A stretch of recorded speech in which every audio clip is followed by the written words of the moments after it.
wari gavana kana uria wari gavana wa Kakamega Wycliffe Oparanya niarekererio kuma cini ya borithi ya Kakamega thutha wake gukorwo akihungwo mahuri na gukorwo akiandikithia riboti.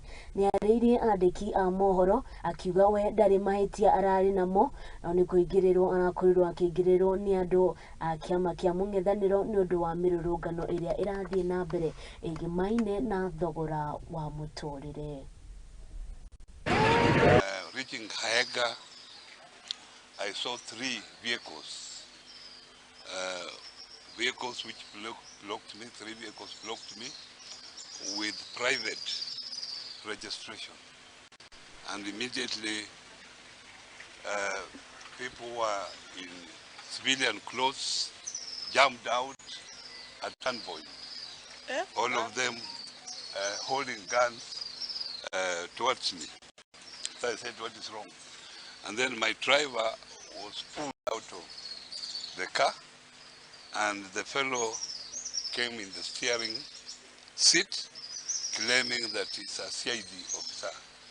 I'm required at the police station to record about the demonstrations in Busia using government vehicle. So I've come here.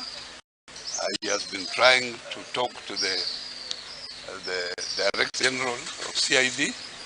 Unfortunately, could not get him, and he requested me to write a statement, but I declined to write a statement because the way I was treated as a criminal, I didn't like it.